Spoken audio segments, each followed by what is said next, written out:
A gente já está ao vivo, a gente só vai esperar um minutinho para o pessoal chegar aqui também.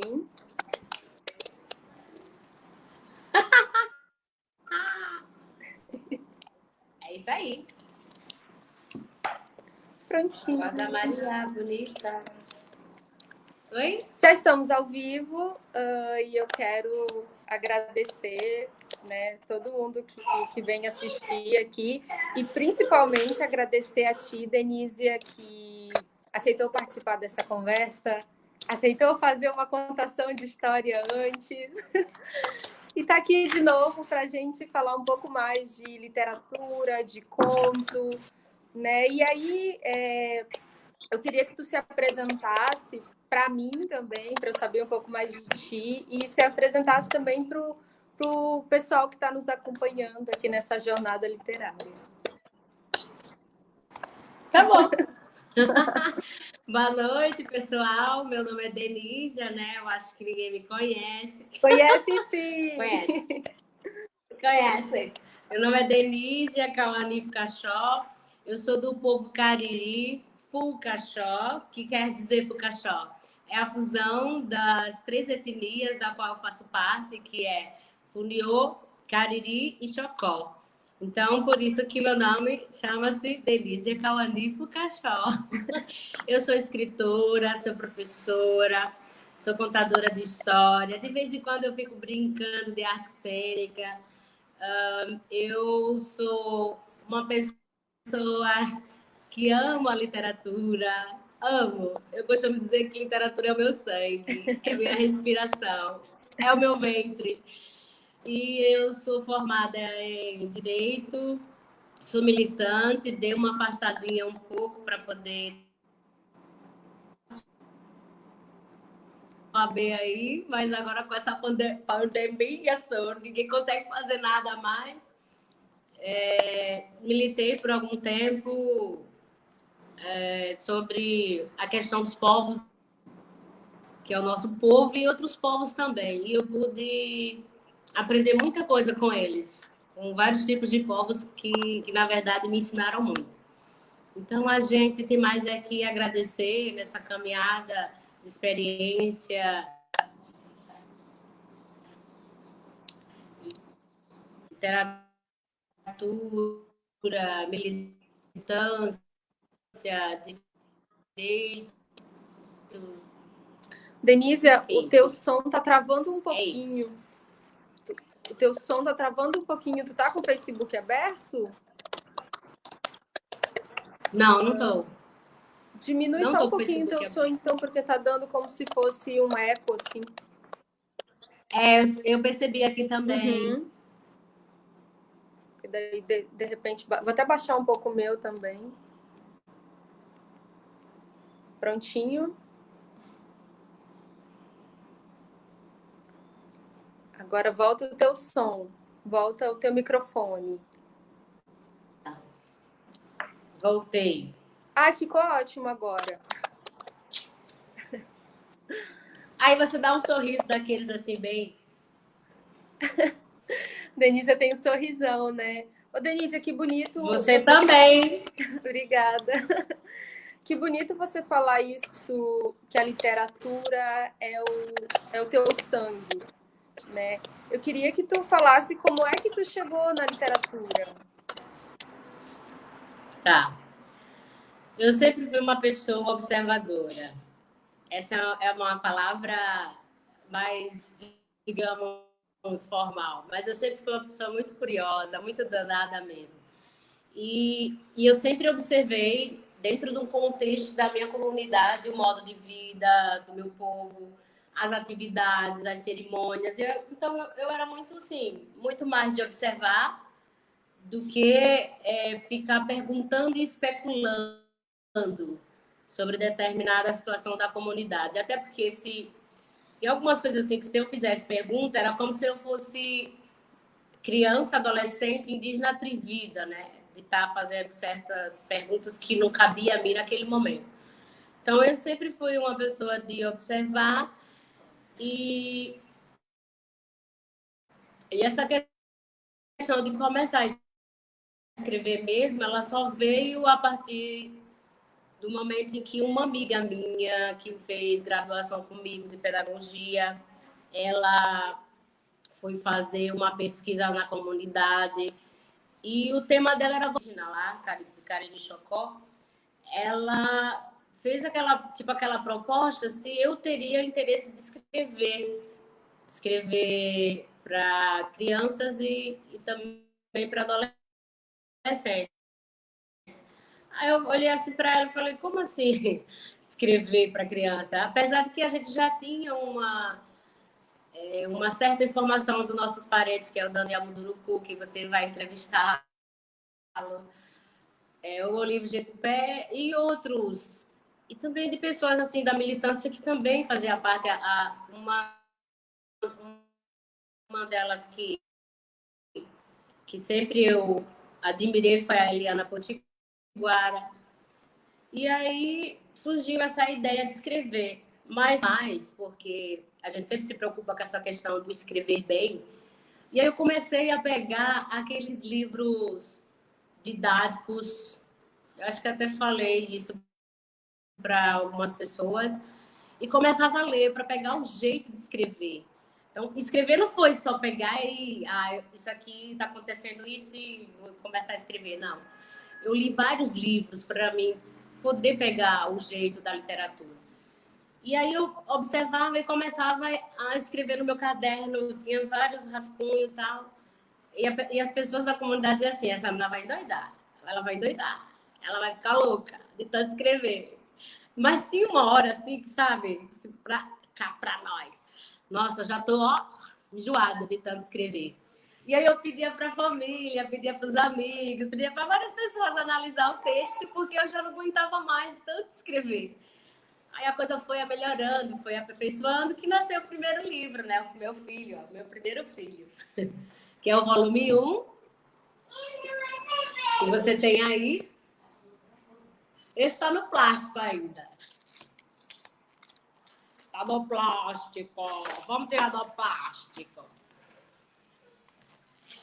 Eu amo meu filho. Quem é que quer um filhinho desse? Eu quero um. Você me dá um. Vamos lá para o sumário. Nós temos o primeiro conto que eu já mencionei na entrevista que eu fiz para a Rádio Andê, que foi Camuri, as Brincadeiras Indígenas. Esse foi um conto que eu escrevi quando eu começava a observar as brincadeiras da criança na comunidade, inclusive do meu. O meu filho mais novo, ele costumava brincar com as formigas. E aí, observando assim, como que a pessoa consegue brincar com as formigas? E ele, além de brincar com elas, ele pegava as formigas e se equilibrava nela e ele não caminhava. E ele pegava as formigas e começava, tipo, se equilibrar nela, achando que a formiga iria fazer com que ele caminhasse. E ele andava com ela, assim, meio que cambaleando, que é o Tauanã, né, Tauanã? Ele tá aqui. Aí eu fiquei... Vem cá, Tauanã, pra ver, pra mostrar pra vocês, chega, pra galera. Ó, foi esse aqui, ó. Baixa mais um pouquinho. Ele começava a observar e brincar com as formigas e também a se equilibrar nela para poder começar a andar. E aí eu comecei a escrever.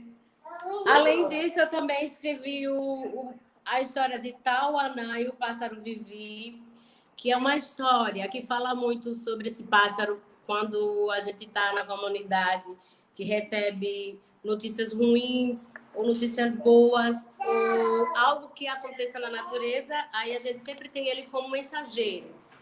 O Acai é o guerreiro da águia, que muitas pessoas já conhecem ele pela história, pela música. E a Nauá é a família da natureza, que foi o conto que nós lemos, né? Que você pôde, juntamente comigo, fazer parte. A dança do pássaro Acauã, que é a dança do acasalamento. O mutirão da vida de Seiré. Ieneti, Memboré, Urubumirim, Seririté. E o canto da Dandãozinha. Esse último é uma história muito especial, porque ele fala de um canto que meu pai adora cantar.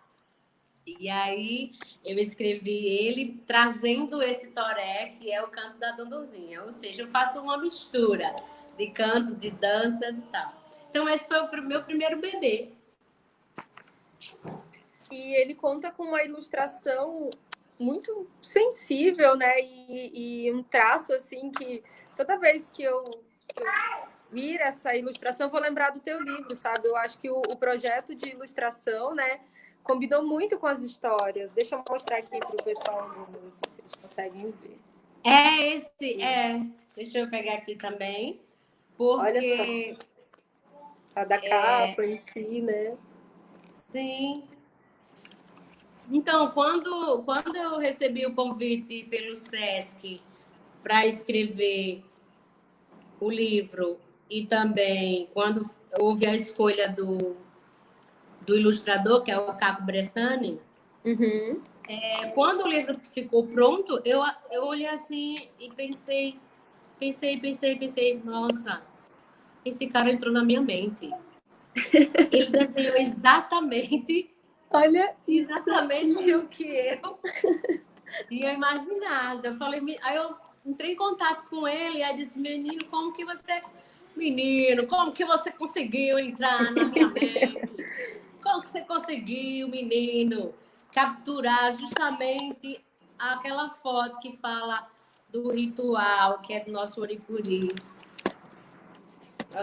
sagrado. Esse aqui, ó, quando eu abri essa página aqui, falei, uau! Você desenhou igualzinho como que é lá no nosso ritual. Gente, que sensível, né? Mas ele é um ilustrador muito sensível mesmo, ele. Eu pude conhecê-lo lá em São Paulo e ele é muito sensível, muito delicado, muito amoroso.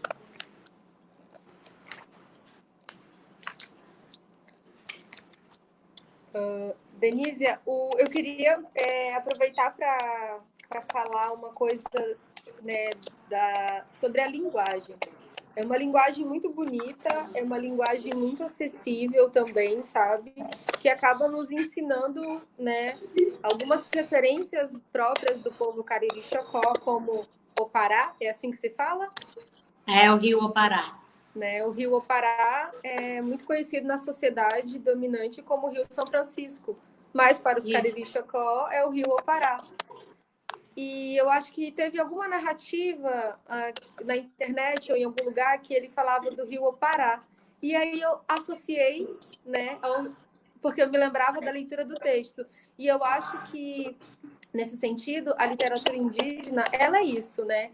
Ela é um dispositivo de conhecimento muito mais acessível assim para a sociedade dominante, indígenas e não indígenas, para conhecer as referências de outros povos, né? Então, esses nomes que tu colocam aqui, eu ia te perguntar, são próprios da tradição Cariri-Chocó?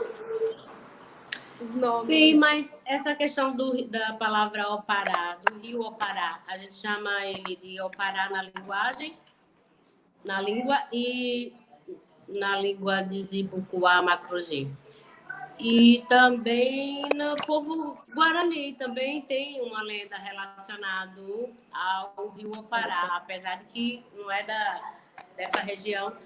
Mas uma coisa que eu observei que você falou aí, essa questão da sensibilidade da linguagem e também, como você trouxe as ilustrações, a minha preocupação quando eu comecei a escrever os dois livros é você escrever algo que seja real da sua região, porque não adianta eu escrever uma história que Cariri-Chocó tem e a ilustração ser totalmente diferente do que é real de lá. E eu tive uma certa dificuldade, só para os nossos ouvintes, né, que estão nos assistindo aí, ficarem atentos também, que não é fácil escrever, as pessoas acham que é fácil, não é. Eu até passei aqui. E aí, nessa parte da ilustração e da história, deixa eu ver se eu consigo achar. Eu deixei marcado, mas acabei perdendo. a história era uma coisa e a ilustração era outra, não tinha nada a ver com o povo cariri. Imediatamente eu analisei e falei, olha, não é desse jeito. Eu vou só fazer uma observação para que as pessoas entendam. E a gente costuma dizer que a literatura é tudo igual, o índio é tudo igual, o indígena é tudo igual, o militante é tudo igual, e a gente sabe que não é. Aqui, ó, vamos lá, que eu vou mostrar para vocês. Nessa parte daqui, dá para ver? Qual é a página? É a página 52. Vou mostrar aqui também. A página 52, aqui, onde tem esses dois guerreiros aqui, que são com um instrumento chamado buzo. Isso. Aí, nessa parte aqui, a imagem que veio foi com um instrumento, aquele bem comprido, que lá o pessoal do Xingu, eles usam muito. Então, ele veio de uma forma diferente, eu pedi para eles diminuírem, porque não era da nossa cultura. E o outro foi a oca. Tinha características que não tinham nada a ver com a oca da gente lá. E aí eles colocaram várias situações que era mais lá do pessoal do Xingu. Aí eu entrei em contato e falei, não é desse jeito, tem que mandar diminuir e tal. Aí depois, quando eu entrei em contato diretamente com o ilustrador, porque assim, a gente faz o contato diretamente com a editora, com a empresa, e não tem contato com o ilustrador. E aí eles acharam melhor eu me comunicar com o ilustrador para nós dois fazermos a coisa bem feita. Senão não ia ficar legal. Então, esse detalhe a gente tem que se ater pelo fato de que as histórias elas são diferentes umas das outras. E também as histórias também por região, elas são totalmente diferentes. E às vezes as pessoas leem o livro e dizem, é igualzinho a do Daniel ou a do livro, e não é. A da Júlia também, e não é. A outra coisa foi voltada para o cenário, que lá na minha região é caatinga, é quente. Então eu tinha aquela preocupação das ilustrações de ser parecida ou chegasse próximo à região.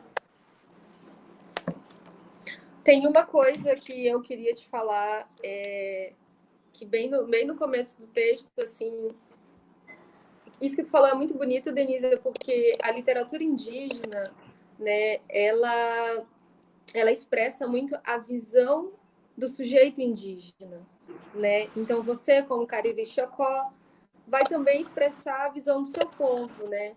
E aí eu até quero compartilhar esse trechinho aqui que me pegou, sabe, assim, de um jeito pelo coração. Qual é a página? Assim. É lá na página... Ai, cadê a página daqui? Peraí. É bem no comecinho, no conto do Camurim, né? E as brincadeiras indígenas. Sim. Não tô achando a página aqui. Mas ele fala que o genipapo representa a nossa pintura corporal, né, da cor preta, quando fresquinha, e a semente do urucum representa a pintura vermelha da nossa energia. E eu achei aquilo, assim, sensacional, porque eu nunca tinha parado para pensar, né? Pensar. No que as cores em si significavam, né? Eu estava mais preocupada com o traço, porque dependendo da pintura tradicional, né? Você vai dizer se é solteira, se é casada, se é mãe e tudo aí. E aí isso, sabe, me veio uma sensibilidade tão grande e eu achei muito bonita essa parte aqui Então, o preto representar a pintura do corpo, né? E aí, o urucum, o vermelho, representar a energia. Nossa, muito lindo isso. Obrigada. Essa parte que você leu é uma parte também que me trouxe muita sabedoria, porque não foi fácil escrever a respeito de genipapo, do urucum, porque você tem que ter aquela observação do que significa cada semente e as cores. E geralmente as pessoas também não prestam atenção nisso. Até no modo de fazer da tinta do genipapo, ela tem várias transformações. Quando você rala ela, ela é uma cor diferente. Quando você põe ela para ficar um dia ou 2 dias, ela se torna outra cor diferente. Quando você vai usar ela no corpo, ela fica de outra cor diferente. Eu não vou falar aqui, porque as pessoas vão ter que ralar o jenipapo para perceber a transformação dos 3 tipos de cores que aparecem do jenipapo. Então, não só do jenipapo, como também do urucum, do mulungu, enfim. As sementes em si, elas têm as suas especificidades dentro do seu contexto também, da pintura, enfim. E como você trouxe esse texto, aí fala sobre... Você falou que era de Camorim e as brincadeiras indígenas, né? Uhum. Aí eu fiquei pensando, tipo assim, como que eu vou ensinar para as crianças e para os adolescentes o significado dessas sementes e as suas funções. Aí o que foi que eu fiz? Curiosa e ousada e chata, comecei a compor. E aí começava a escrever, e aquela coisa, né? Você rabisca, rabisca, rabisca, aí o negócio sai. Mas sabe aquela rabiscada, tipo, peraí que eu vou chanducar. Aí eu volto da chanduca e aí começo a escrever. Peraí que agora eu vou me conectar. Sabe uma coisa assim de Deus, assim, da ancestralidade? Por isso que eu falo, escrever não é fácil. Não adianta você dominar a escrita e não ter a essência também da questão de escrever. Então, essa história Camorim e as Brincadeiras Indígenas, ela tem o canto. Você quer que eu cante para vocês? Sim! Para todo mundo? Os meninos vão me ajudar. Tawana e Davidson, venha, Tawana! Estamos preparados para o canto. Então, vamos lá. Só um minuto. Só não tô com a maraca, né? Que agora eu tô em outro lugar, tô sem a maraca. Davidson, Tawana, venha me ajudar. Para todo mundo ver como que é esse canto. Venha para esse lado. Eu costumo dizer que eles são meus preais e minhas formigas. Cuidado com o beiju. Vamos lá, eu tô sem maraca, vai ficar só o som. Camorim é um menino, engraçado e muito ativo. E gostava de brincar com a semente de urucu, mulugu, genipapo e meru. Genipapo e meru. Ele gostava de ir para o rio, observar o caminho das formigas. Ir para casa da vovó, ir para casa da vovó, ir para casa da vovó, ir para casa da vovó. Quem é a vovó? Lidiana. Ouviu, Julie? Ouvi, que lindo! É porque ele é assim, é tipo como se fosse toré. Aí eu tiro, eu canto e eles respondem. Camorim é um menino engraçado e muito ativo e gostava de brincar com as sementes de urucu. Aí eles respondem. Tá vendo qual que é? No CD tá assim. Ô, Denise, todos os contos também são cantos? Tem cantos? São todos eles. Todos. O primeiro livro e o segundo livro. Todos cantados. À medida que a gente for falando, eu vou cantando um pouquinho. Eu não sou cantora não, viu? Eu tenho minha sobrinha que canta, minha irmã que canta, tenho meu irmão que canta, todo mundo canta, mas eu não canto não, viu? Tô desafinada. Canta assim.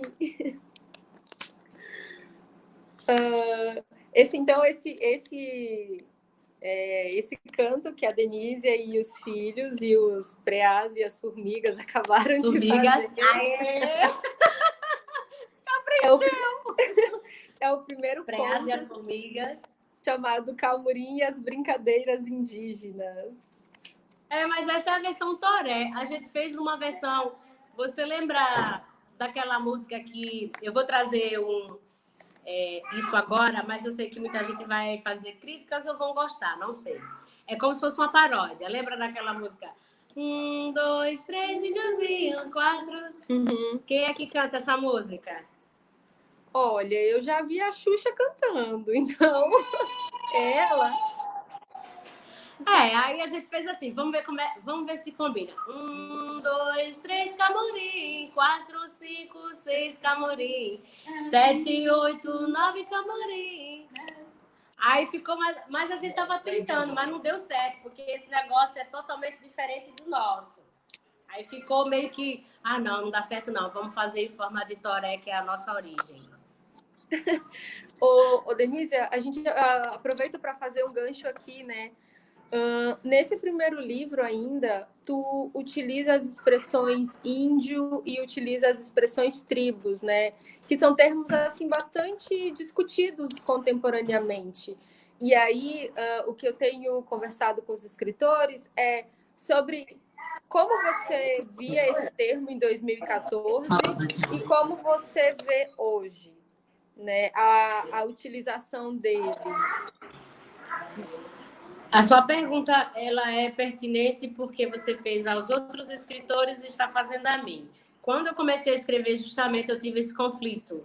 Uhum. Quando eu fui pesquisar nos escritos antropológicos, quando eu pesquisei com o nosso historiador lá da comunidade Cariri Chocó, que é meu grande mestre Guilherme, que chama-se Zé Nunes, ele explicou muito a respeito disso e, pelo que eu vi, que a gente sempre usa o negócio de tribo e não soava legal, não ficava legal dentro do contexto do que é interno nosso, porque a gente sabe que muitas coisas do nosso povo nós tivemos que... Eu não sei se a palavra é segredo, se é guardar, se é se resguardar. Eu sei que a gente tem que ficar introspectivo dentro dessa situação justamente para a gente não abrir, porque muita coisa já foi feita e dita e a gente tem essa preocupação. Mas, quando eu comecei a escrever, eu tinha esse conflito mesmo, de colocar tribo, de colocar aldeia. E aí eu ficava, como que era chamado antigamente dentro do meu povo, mas tem os escritos. Aí veio a questão da espiritualidade. Falei, mas eu não posso escrever isso, porque não tem como eu escrever, porque é muito íntimo, é muito nosso. E aí a gente tinha que se apegar ao que estava escrito mesmo, para a gente ter que colocar justamente para quando for ensinar para as crianças, fazer essa relação. E aí só quem pode fazer é o próprio escritor. Uhum.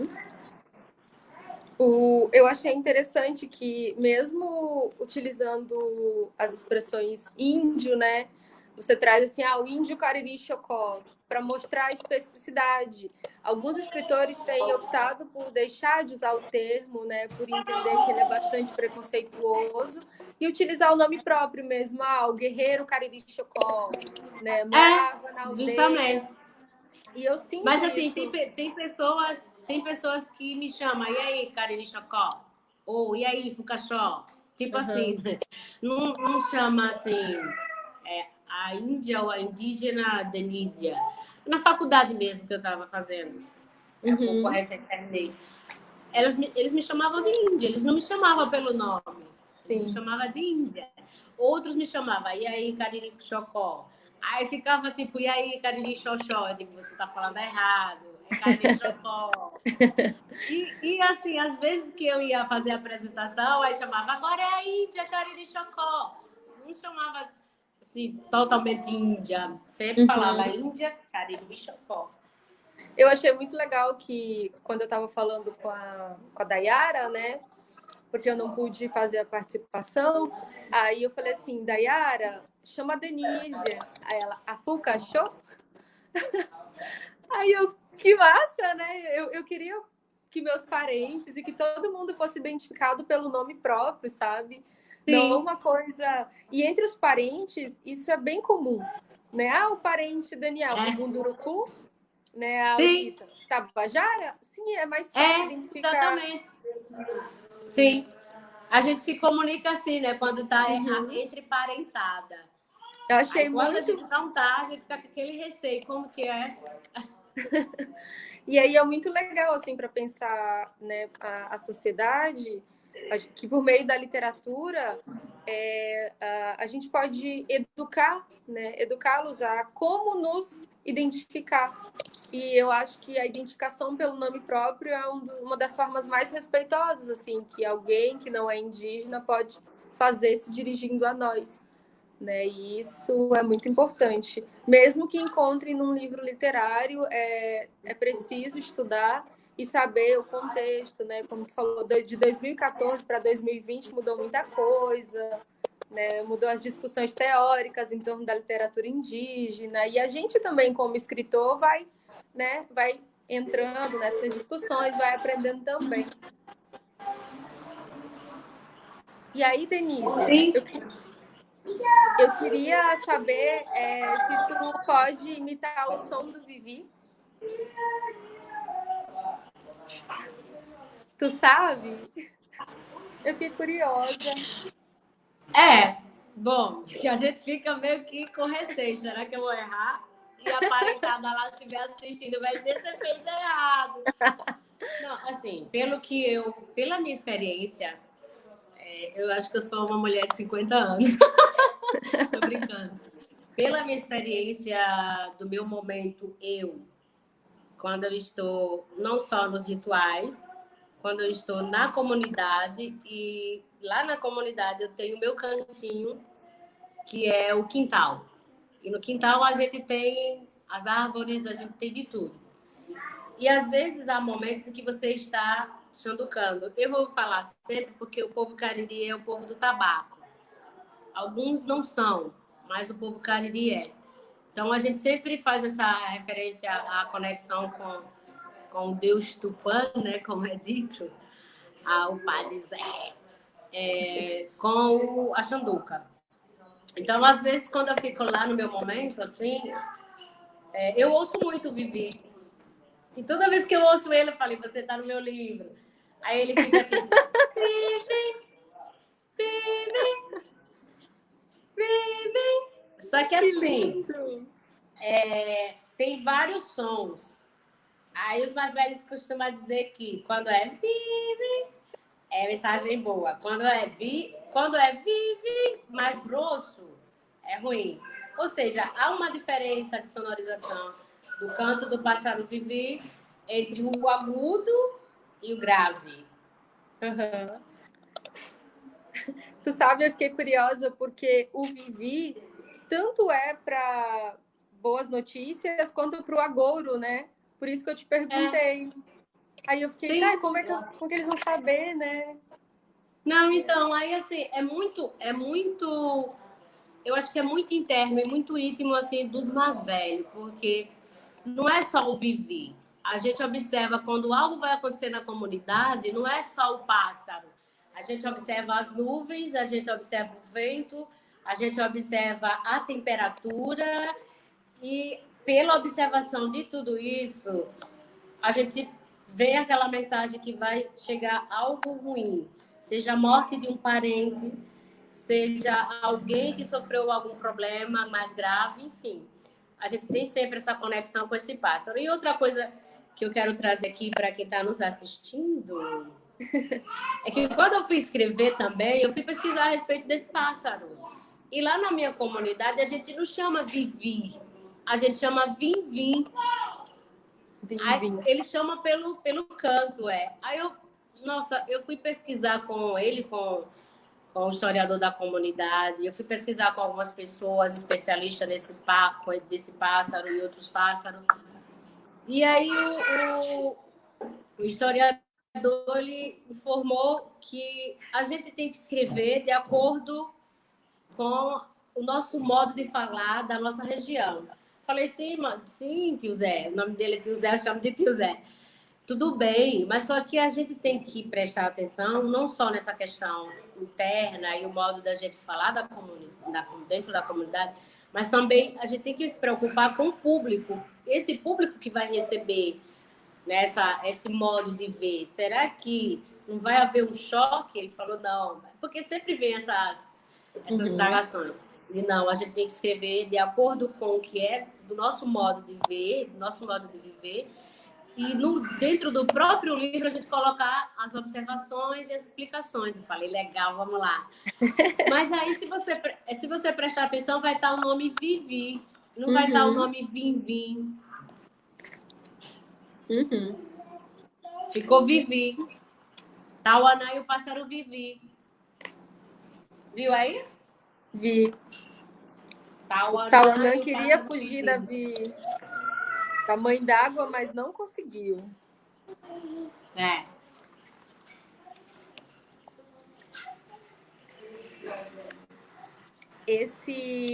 A Aurita falou que lá entre os Tabajara eles chamam de vem-vindo e às vezes também de vem-vem. Vem-vem é quando acontece alguma coisa ruim.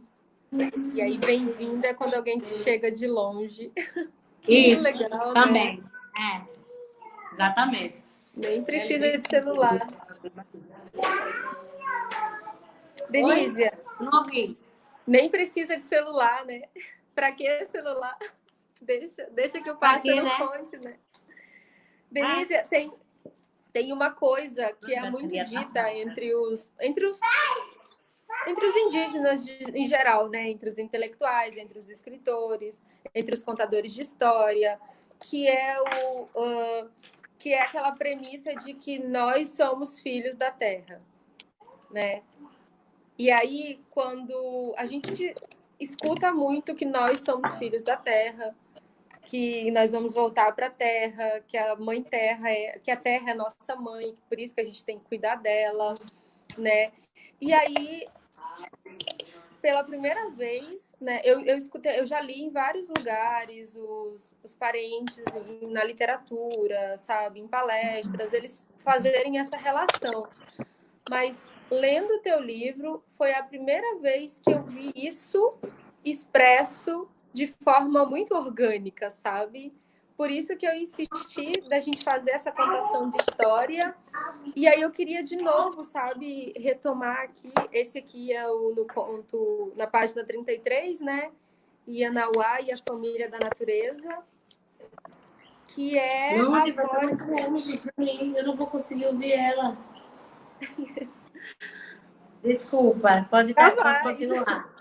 É porque meu assistente está aqui afastando mais, eu não vou conseguir ouvir você. Eu já sou cega, e surda não dá certo. Sim. Ah, não, Vamos né? lá. Não, mas tu me ouve bem? Oi? Tu me ouve bem? Eu ouço, é porque a bateria... Desculpa, a gente vai ter que fazer uma intervenção agora. A bateria do meu celular estava descarregando, aí eu pedi para ele colocar aqui, entendeu? Aham, conseguiram agora? Sim, sim, sim. Então tá. E Qual aí, é a página? Página 38. 28? E aí, 38. Que é a explicação da vovó Jurema, para Ianauá, de como a família da natureza também está em nós, né? E eu acho que isso é muito lindo. E é uma explicação assim bem lúdica que ficou ecoando em mim durante muito tempo, sabe? Eu fiquei lendo, eu até falei com meu marido, nossa, isso aqui é genial, né? Eu nunca tinha lido algo desse jeito, né? Então eu achei muito interessante, eu queria compartilhar a leitura com o pessoal também para aguçar a vontade deles comprarem o livro também. Mas é esse daqui? Uhum. Além dessa página que você está falando, desse contexto de que nós, povos indígenas, vamos voltar à terra, quando morremos, temos essa conexão, eu tenho também uma outra história no segundo, que eu não sei se você analisou, que fala sobre a forma de como a gente deveria voltar para a terra na posição fetal. Então, eu escrevo essa história, tem o canto dela muito bonito, que antigamente o nosso povo fazia os currões e os potes para enterrar os nossos parentes. Agora, por quê? Porque tinha que voltar na posição fetal. E muitos eram enterrados dessa forma. Então, eu ouvindo dos mais velhos a respeito disso, eu escrevi. Então, tanto no volume 1, quanto no volume 2, tem essa conexão, né? Da terra. E, inclusive como a colonização, né, ela opera nas tradições, transformando e mudando elas, né? Porque depois da colonização, a forma de enterrar não é mais essa, pelo que eu entendi. Sim. Né? É porque a gente teve que se adaptar a essa questão colonial, né? E se fôssemos para nós sermos enterrados como nossos mais velhos foram enterrados antigamente, poxa, ia ser vários purrões, vários potes, e muita gente ia ter que... Agora, como que eles faziam, né? Aí ficava aquela curiosidade, meu Deus, como era que eles conseguiam colocar a pessoa dentro de um purrão, dentro de um pote? Se hoje a gente vê num caixão estirado, aí ficava aquela coisa da curiosidade, né? Aí até meus filhos, quando leram, eles disseram, mãe, como que pode? Como que coloca a pessoa dentro de um pote? Aí ficava essa dúvida. Vamos ler o trechinho dessa... Vamos. Posso? 38, tá? Tá. Tu quer ler? Aí você também vai ler comigo, né? Vamos lá. Pode ser. A pequena Inauá, você tem avós culturais, como fogo e ar, elementos masculinos, água e terra, elementos femininos, formando uma família. Fogo é o nosso avô, que aquece a nossa avó, água que se evapora, formando Tatambi, que é a fumaça, filha da água, e Jacairá, o ar, que ganha uma forma condensada. A nuvem no céu é neta, a chuva que sai das nuvens é bisneta, e os rios são tatarasnetos do fogo com a água, que formam uma grande e bela família da natureza. Podemos também encontrar essa família em nosso corpo, Júlia. Sua vez. Que genial isso, Denise! Isso é muito incrível. Pensa, a chuva é a bisneta. Mas assim, se você... Vou dar só fazer uma observação agora. A gente tem a nossa árvore genealógica. Pai, mãe, filho, sobrinho, enfim, todo mundo aí. A carrada de gente colocar dentro do pacote e vamos ver quem é quem. Quando eu comecei a escrever, eu falei, meu Deus, a gente tem tudo isso na natureza e as pessoas não sabem, eu preciso escrever. E quando eu começava a escrever e via aquela coisa também científica da forma condensada, que faz isso, que faz aquilo, aí eu lembrava da origem do mundo contada por diversos povos, como a gente está agora nesse projeto da origem da mulher, que em breve vai sair, né?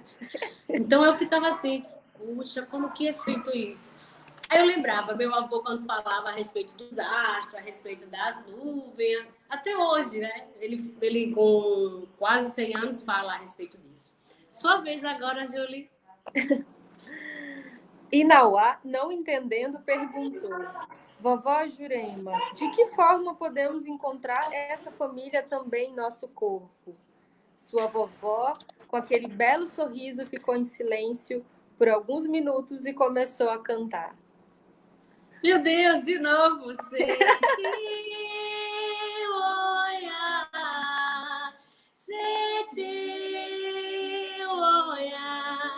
Reina corona, reina ru, reina corona, reina ru.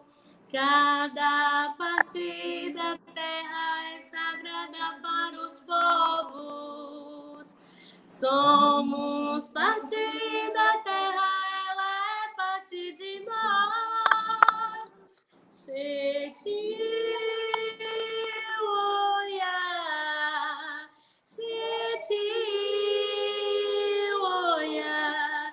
Reina corona, reina ru, reina corona, reina ru. Você vê que tem aí, né? Senti olhar, reina coluna, reina o que já é essa canção. O meu filho estava me acompanhando, viu? Sim, eu ouvi, que lindo, tem um coral aí. Agora você imagina a gente fazer um outro bate-papo só com a parte mais cantada. Aí vai ficar o grupo todo aqui atrás de mim, você vai ouvir, vai ficar bem legal. Isso lá na aldeia, né? Quando eu for para a aldeia. Que legal. Ô Denísia, então, esse livro aqui ele foi publicado em 2014. Ele teve uma reimpressão em 2018, né? E Sim. aí, esse daqui saiu do forninho agora, né? Ele é de 2019. Sim, é. Exatamente. Esse saiu agora. O volume 2. E veio com CD, né? Vai mostrar o CD? Eu ia te falar. E além do CD, é possível adquirir de outra forma? Tipo, tem ele para vender online, as músicas, ou só no CD? Não, ele não foi feito para vender. Ele é um projeto em que é esse mesmo. Ele é um projeto que foi desenvolvido para trabalhar nas instituições de forma gratuita. Só que o CD ele veio com o livro, mas ele não foi liberado para baixar. O que foi liberado para baixar só foi os livros. O CD não. Então, quem quiser adquirir esse livro, eles podem baixar também? O livro, sim, pode baixar. Quem quiser adquirir, pode baixar. Agora, você tem que entrar lá no aplicativo no site, no aplicativo do Sesc, vai lá em publicações e vai estar lá os 2 livros. Inclusive, além deles, tem também jogos, tem brincadeiras, tem música, tem tudo. É só acessar no link lá do Sesc, na parte de publicações, e vai ver e vai conseguir baixar. E até bom para a criança quando você baixa e começa a contar as histórias e cantar, porque ele é cantado, o livro, né? Eu gosto muito desse formato digital, eu acho que ele é bem útil, mas eu ainda tenho esse amor pelo livro físico, sabe? Eu sou meio uma colecionadora de poder... a Denise vai me mandar autografado, né? Aí daqui a 10 anos, eu consegui com ela mesmo. Eu ainda sou dessa. Isso mesmo. Mas eu gosto das 2 versões, porque também eu estou com um projeto para trabalhar o meu livro. É porque eu não sei falar dessa questão digital, que é como se fosse animação digital. Eu não sei bem como que é o nome. Mas é como se fosse um livro voltado para desenhos e ser manipulado, entendeu? Eu vou pesquisar mais a respeito. Eu sou muito leiga nisso. Denise, tem uma diferença, assim, que eu senti do primeiro para o segundo. Desse primeiro volume. Qual foi a diferença? Eu senti que esse aqui, ele tá mais político. Mais político? Mais político, assim, no sentido de tocar em temas, né, que são mais caros, assim, aos povos indígenas. Por exemplo, ele fala da colonização, fala dessa invasão, né? Então já é uma linguagem, no mesmo tom, na mesma linguagem, mas já tocando em temas que são mais, né, mais sérios, eu acho, mais políticos para os povos indígenas. Eu vi errado? Você é a segunda pessoa que fala isso. A primeira pessoa que falou da diferença de um para o outro foi o antropólogo Alberto, que foi uma pessoa que fez parte da comissão da questão territorial lá do povo Cariri. E quando ele viu, ele falou: Denise, você deu uma volta, você deu um pulo da coisa tradicional, da coisa sensível, para o segundo, que é mais político. Eu falei: como assim? Parece mais um CD estilizado, tipo universitário, tipo não sei o quê. Ele falou mais ou menos isso. E tá muito isso. Mas é porque, como você vai pesquisando as coisas relacionadas ao nosso povo, você tem vários livros lá do século XVII, do século XVIII, e aí você vai comparando e vai escrevendo, porque tipo aquela coisa de decolonizar.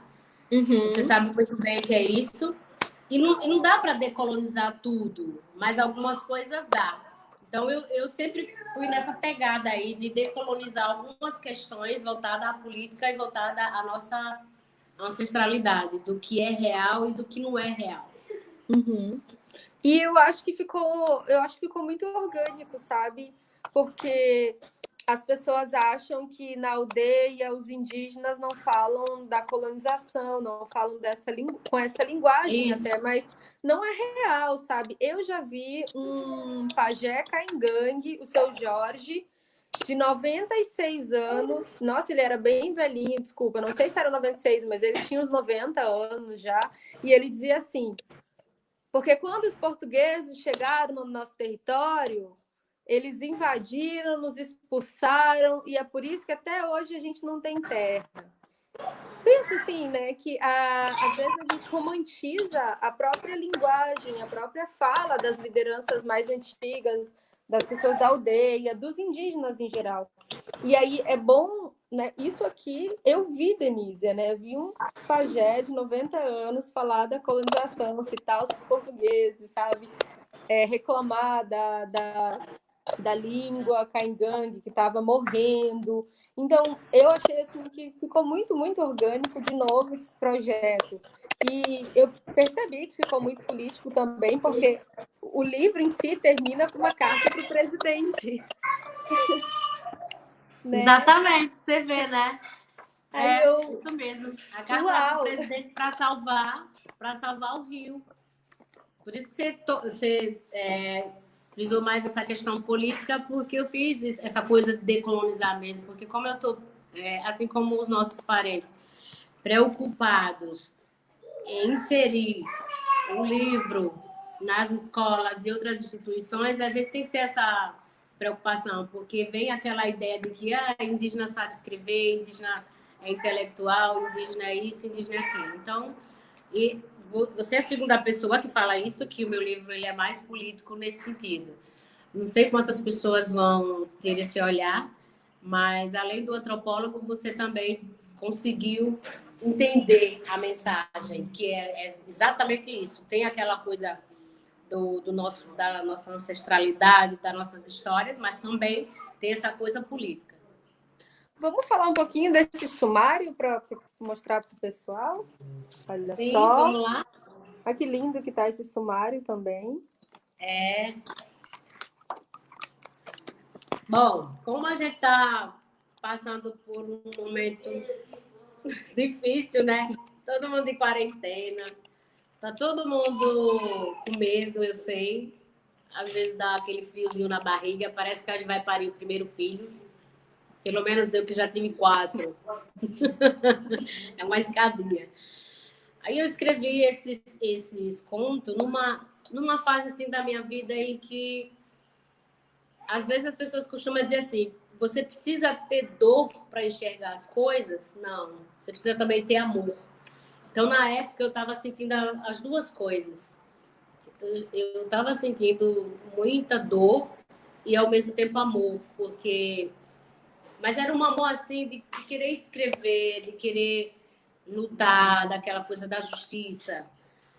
E aí eu escrevi esses contos, que são 1, 2, 3, 4, 5, 6. Sempre tem que contar, que são vários, né? Contando nos dedos. 1, 2, 3, 4, 5, 6. É 6. O primeiro, que é A Cura do Mundo, Povos da Floresta. Eu já falei dele nos outros debates que eu fiz na Rádio Andei com a Anice. Amará, que é a História dos Astros. O Bairro Buiê e a Olaria Cariri Chocó. Camuri, Mensageiro da Planta Sagrada. Rio Opará, que é Deságua no Mar, Nunca Morre. Tunirã e a História do Angiqueiro. Vou contar um segredo aqui só para você, tá? Tá bom. Ninguém mais vai saber, só você. Desses 6 contos, acredite e se arrepia aí. A única música que não conseguiu sair foi Camuri, Mensageiro da Planta Sagrada.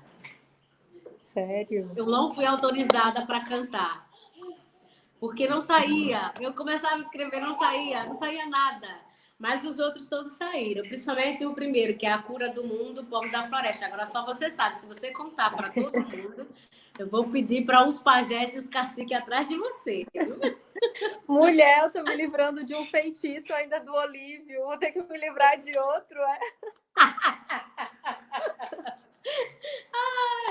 descontrair a galera que está nos assistindo. Denise, vamos falar um pouquinho a maraca e a história dos astros? Vamos! Olha que lindo. Gostou dele? Sim, eu achei muito lindo. E olha isso aqui. Né? Ele fez uma ilustração com uma constelação da maraca, né? Sim. E ela existe? Sim, existe. Quando ele mostrou para mim, o ilustrador, esse aqui, na verdade, quando ele fez, foi igual àquele das ilustrações do ritual, do Oricuri da gente. Do Oricuri carne de chocó. Gente, achei muito incrível. Aí, quando ele fez a ilustração da maraca, eu falei, meu Deus, esse cara de novo entrou na minha mente, na mente do meu avô. Como que pode? Sabe aquela coisa? Aí você fica sozinha, não tem ninguém ao seu redor, você fica sozinha achando que tem alguém. Ops, que tá aqui. Aí você olha assim. Conexão, né? Falei, meu Deus. Aí eu fui contar as estrelas que ele fez. Observe aí as estrelas que ele desenhou. São 3 penas. Que são as 3 penas do nosso cocá. Aí tem uma no centro, né? 2 do lado segurando a Mãe Terra, 2 no meio segurando o centro. E aí vem o cabo com mais 3. Então, cada estrela dessa tem um significado na história da maraca e os astros. Gente, que incrível essa conexão, né? Nossa. E aqui nessa história, então, é uma história que conta, né, a visita de algumas mulheres ao cacique, à aldeia, para saberem de um sonho que tiveram. Só que aí elas chegam meio assim, querendo não contar, contando, Sim. contando, né? Isso, ele queria descobrir, né? Mas ele era muito sábio, assim, ainda é, até hoje. Ele não anda. Ele está usando hoje cadeira de roda para se alimentar, para dar banho, mas ele é muito lúcido. Às vezes a gente canta um toré, ele acompanha. E às vezes ele diz, está errado.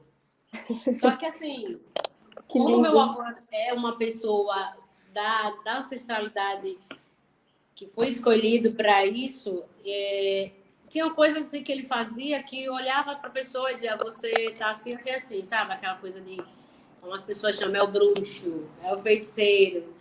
E muita gente chegava na casa dele, conversava da vida, assim, e ele às vezes descobria que pessoas que estavam doentes, pessoas que não sabiam. E o rezo dele era mais voltado para os astros. Ele tinha muito essa conexão, tinha os objetos, tudo, mas ele falava muito. Até hoje fica no meu ouvido, às vezes quando eu durmo, vem assim aquela coisa inconsciente e vem ele explicando a forma detalhada como curar a pessoa e passar assim na pessoa as várias partes da maraca e falar do divino, falar dos astros, falar da galáxia, enfim, falar de tudo. Ô, Denísia, e aí teve uma... Eu nem sabia que era o seu avô. Olha só que bonito isso, né? É meu avô. Dessa conexão. E é o nome dele mesmo? Bisamu? É, Bisamu Tune. Que lindo. E aí a gente chama ele de Toninho. Toninho. Meu avô Toninho. Eu vou chorar quando rever de novo isso aqui, porque olha só que lindo, né? Ele representa... Deixa eu ver se eu consigo mostrar isso. aqui. Isso. E aí ele tem fazia isso mesmo, ele clamava assim, aos astros, ele fazia aqueles movimentos, e sabe aquela coisa bem natural. Enfim, a gente se emociona, mas é isso. É genial. E aí tem uma parte aqui que eu achei muito legal, né? Que é a Yara não queria contar a sua história, ela tava lá meio que vou contar, não vou contar, né? Aí ele fala assim, mas mesmo ele sendo sábio na arte de curar, é preciso que a pessoa relate. Porque é preciso saber a origem da doença, do mal, né? para o pajé ir atrás, né? Nesse mundo espiritual, nesse mundo dos astros. E aí, essa frase aqui, ela ficou, sabe, em mim. Tipo, é preciso que a pessoa relate. Porque eu acho que, além dessa personagem, que deveria revelar a origem do seu mal para ele poder descobrir a cura, o relatar, o contar as histórias tem sido uma estratégia dos indígenas, né, para se curar um pouco, né? O que eu vejo é que o processo de escrita é um processo também de autoconhecimento, é um processo íntimo, e eu não estou falando nesse sentido, sabe, dessa escrita desse sujeito moderno que está sozinho, refletindo sobre a vida, mas de como, ao escrever, a gente passa por diversos estágios de compreensão humana mesmo, né? Tipo, do coletivo, de como a tua família, né, vem para essa literatura também. Olha, eu nem sabia que era o teu avô, né? Eu nem sabia que o Camurim era o... Qual é que é o nome dele? Meu filho, Taonã. Né? E aparece o Taonã também numa das histórias aqui. Sim, mas é Taonã filho e Taonã tio. Ah, é? Porque a história do Taonã tio, o Taonã e o Pássaro Vivi, é mais voltado para o Rio São Francisco e a Iara. Uhum. Que a gente chama de mãe d'água. Uhum. E essa escrita, né, Denise, eu vejo assim que essa escrita indígena, ela tem uma aproximação muito grande com a vida indígena também, né? Com os parentes, sabe, com o avô, com o filho, né, com a mãe, contigo mesma, sabe, e as tuas vivências.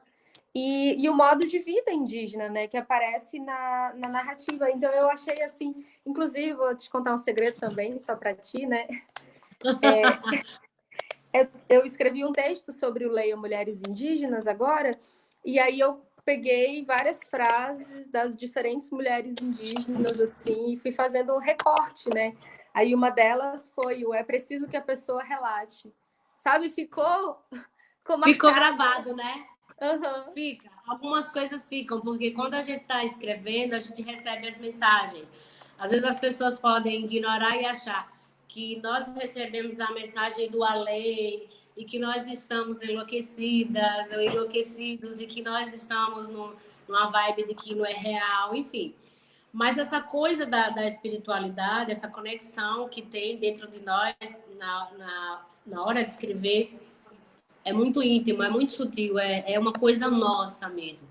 Como o nosso povo, de modo geral, todos, domina a oralidade, nós somos um povo da oralidade, então mesmo que ele soubesse a causa de uma delas, ele preferia que ela relatasse justamente para que ela relaxasse, para que ela ficasse à vontade. E você tira como exemplo a questão do paciente com o médico. O médico não vai receitar você se você não falar o que está acontecendo. O psicólogo não vai também receitar você se você não souber, não relatar o que tá acontecendo. Enfim, são tantas terapias, são tantas pias para a gente lavar que acaba a gente curar, lavar e curar.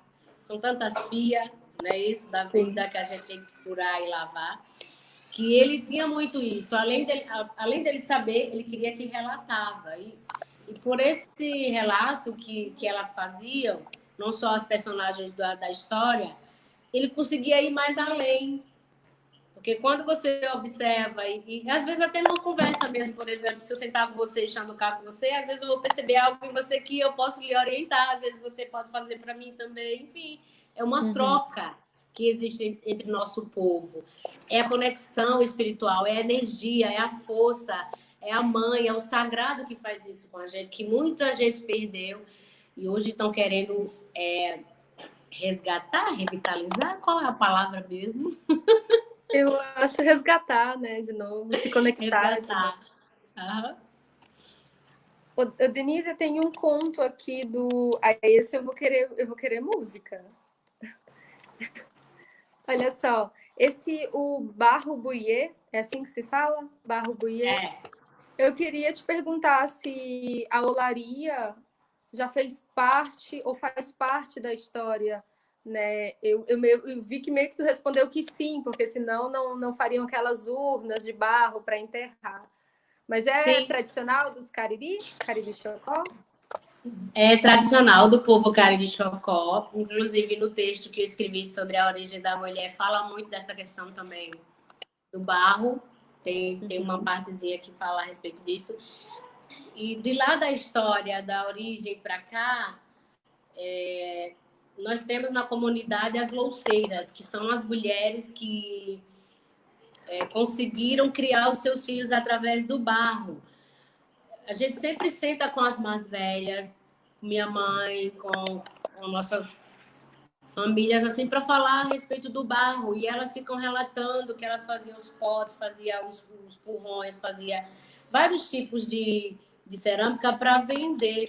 Então, o barro sempre esteve presente no povo Cariri-Chocó e o que eles faziam com o barro era tijolos, aqueles tijolos artesanais.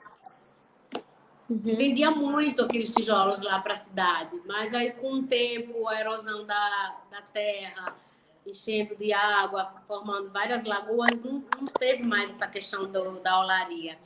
E que lá eles falam oleria. Aí eu fui pesquisar, então você tem que ter esse cuidado.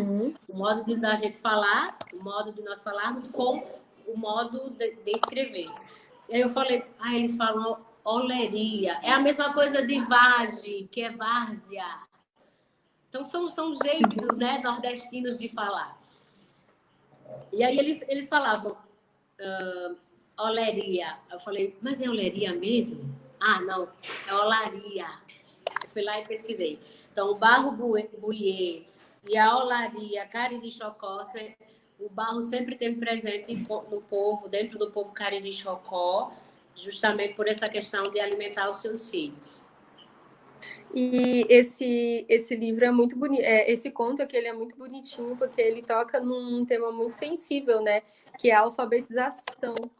Exatamente, eu escrevi ele pensando justamente nessa questão dos jovens daquela época não ter tempo para estudar, eles tinham que trabalhar na olaria, tinham que trabalhar no pote, no currão.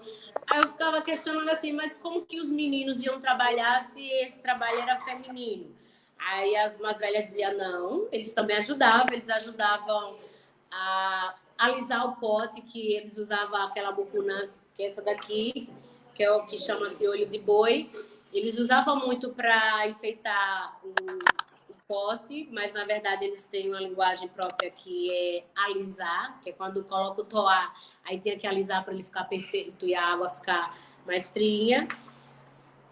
E também, além deles fazerem essa questão do alisamento, eles iam para a mata tirar a lenha, faziam os fornos e ajudava também, não era só as mulheres.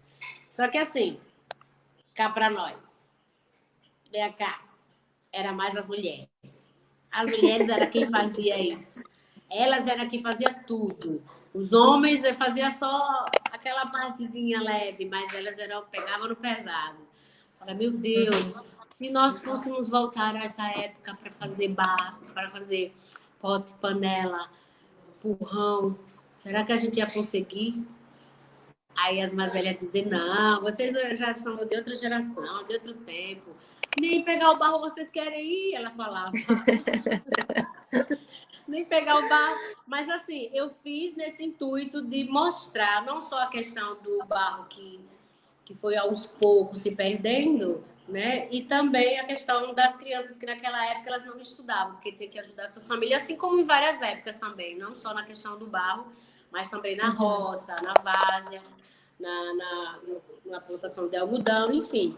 E aí eu falei assim, como que eu vou conseguir pedir para um presidente mais educação voltada para esses povos? Aí veio a ideia de escrever, unificar o barro com o pedido ao presidente, que naquela época, quando eu escrevi, ainda era outro presidente, não esse que está aí, né?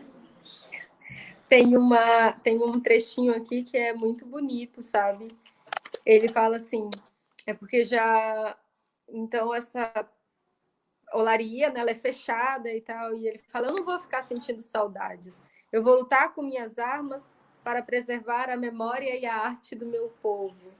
Né? Então, a alfabetização aqui, ela não é vista, a alfabetização aqui, ela não é vista, pelo que eu li, né, como algo que foi ela que destruiu a cultura do povo, mas ela é uma tentativa de salvar, né, de preservar, de viver a cultura. Então, sim.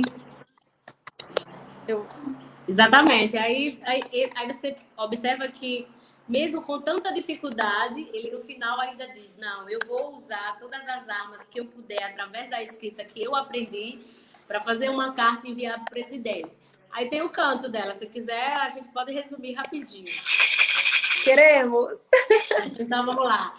Davidson Tawanã, meus preais, minhas formigas, venham aqui. Preás e formigas! Então é assim, eu tenho até no meu Face lá, os meninos quando foram gravar. Tunirã, porão, sutu, vão para o cercado grande levar o cavalo para pastar na estrada. Avistou um grande morro alto do bode pela lagoa. Ritual antigo do nosso povo, muito antigo do nosso povo. A lagoa está seca e também triste e sem vida. Tunirã, antigamente as luceiras tiravam barro pra fazer pote e panela. Nosso povo era enterrado em gaçabas para voltar ao ciclo natural, angiqueiro do nosso povo, conservar o ritual. Olha, você vai percebendo que assim, os cantos têm que ter sempre jeito para responder, porque assim, eles foram feitos em forma de toré. Eu não podia fazer canto musicado como as músicas que a gente vê aí. Aí é como se eu tirasse o verso e eles respondessem. Essa é a composição do toré? É. Meninos, muito obrigada pela participação de novo. Eles estão só aqui observando o bate-papo e aí quando eu canto eles vêm. Eles vêm, Denise, e aí tem esse... E aí, um outro tema muito legal, né, que é o da... Eu acho que é esse aqui, Rio ou Pará, que deságua no mar, nunca morre. Nunca morre. Que é a história de Midzé, né? É assim que se fala? É, Midzé. Que Midzé vai lá, distraída, mordida pela cobra. E aí a gente posso contar um segredo dessa história? Claro. Posso? Claro. Todos agora vão descobrir o meu segredo. Favor. Pois é. Todos agora vão descobrir o meu segredo. E aí? Foi tu? Quem tu era Midzé? Quem é Midzé? Quem você acha que é Midzé? Não acredito Deixa um que era tu. Aí. Hã? Era tu?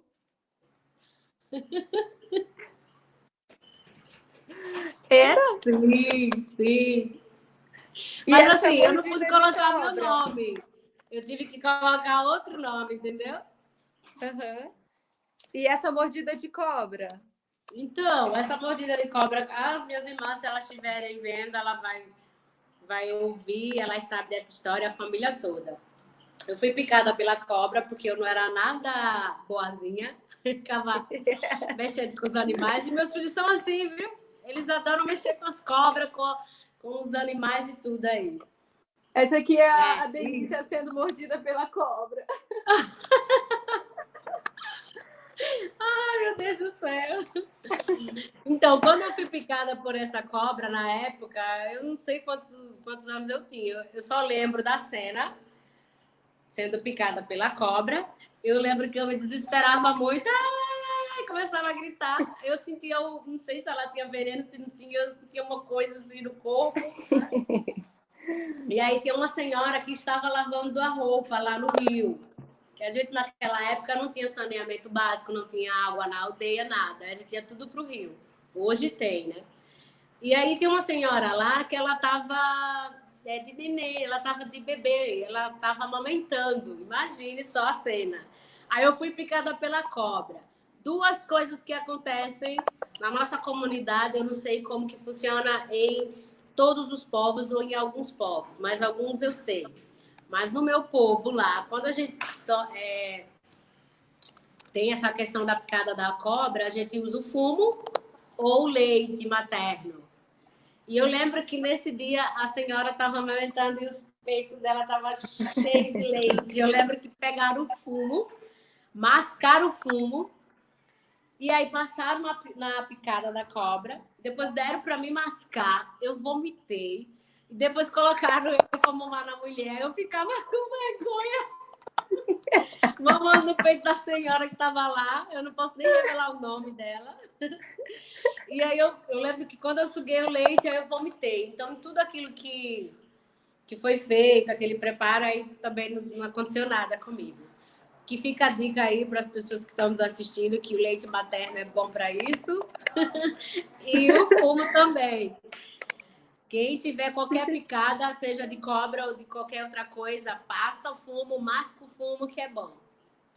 Olha esse trechinho aqui, ó. A pequena indiazinha, quase sem forças, sofrendo banhada em lágrimas, clamava por ajuda. Senhora Denise, socorro! Socorro! Dramática, né? O Bumaná retirou de seu seio fumo, mascou e colocou o sumo no local do machucado. Como uma conhecedora da ciência de seu povo, acalenta a pequena Midzé no seu seio.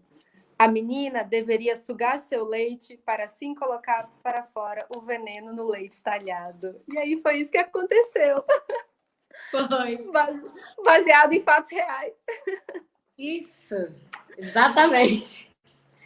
Me diz aí... uma indiazinha muito alegre, muito esperta, adorava as águas cristalinas do rio Opará, pescava nas margens do rio para colher fruto e raiz, escolhendo alimento do dia, pacumã, piranha e piau, se divertindo na certeza que um dia o rio nunca ia morrer. Aí vem aquela parte que você disse. Me Zé gritou ao longe. O Maná foi ajudá-la, matou o fumo e depois colocou na picada da cobra. O ciclo do rio mudou. O que será dos caririxocó? É lindo CD, ouça o CD. Com certeza, a Demivalda aqui, que está nos acompanhando, falou que a Cauani era muito levada. A Cauani era muito levada. Eu era tão levada que era eu e meu outro irmão, que não mora na aldeia, ele tá fora, que pegava os peixes e levava para todo mundo comer. E além disso, eu pegava só peixe grande, eu não gostava de pegar peixe pequeno, não. Adorava pescar lá nos caniços para pegar piranha, pacumã, piau e amastawanã também. Adorava. Ô, Denise, além disso, daí a gente passa, né, dessa parte verídica agora para uma questão ambiental, né? Falar da poluição dos rios, da sujeira e de toda essa mobilização para limpar mesmo o Opará, que é o Rio São Francisco, Sim. né? E aí eu queria saber se a aldeia de vocês é próxima do rio, né? E como que é a questão da sujeira lá? Então, a aldeia ela é próxima do rio, que divide é só a pista que passa entre a aldeia e o rio. É bem próximo. Só que como, além da comunidade usufruir, as pessoas que moram ao redor também usufruem e acabam jogando lixo, e aí houve-se essa ideia, não só naquela época, e também em outros momentos, várias pessoas também já fizeram essas mobilizações lá, para limpar mesmo a margem do rio, porque ele não conseguia passar o leito dele, ficava muito poluído por causa do lixo que era acumulado. Então, na história, eu coloco que todo mundo se reuniu e começaram a limpar o rio justamente para que ele respirasse melhor. Que não tem rio, não tem natureza que respire bem com essa poluição, né, que a gente tem. E aí foi feito dessa forma.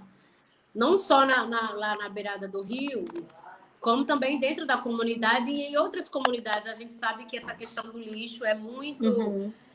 É uma questão muito ruim, porque a gente não tem por mais que tenha coleta de lixo, mas não tem aquela cultura do lixo, porque o lixo não faz parte da nossa cultura. Ele veio fazer parte a partir do momento que a gente começou a consumir os produtos da cidade. É isso que eu ia falar também. Além disso que tu falou, tem uma peça de teatro, né, que é uma colega minha aqui em Porto Alegre que faz. Eu esqueci o nome da peça agora. E aí ela traz a questão do lixo. E o plástico, né, a garrafa do refrigerante, do salgadinho, que são muito consumidos hoje, não faz parte da cultura. Então, era natural que o indígena que come os frutos orgânicos devolvesse para a floresta esses frutos orgânicos, né, as cascas das frutas. Então, tudo bem deixar ali, né, porque ela ia, de novo, ser absorvida pelo solo, né, tem toda uma cultura aí de orgânico.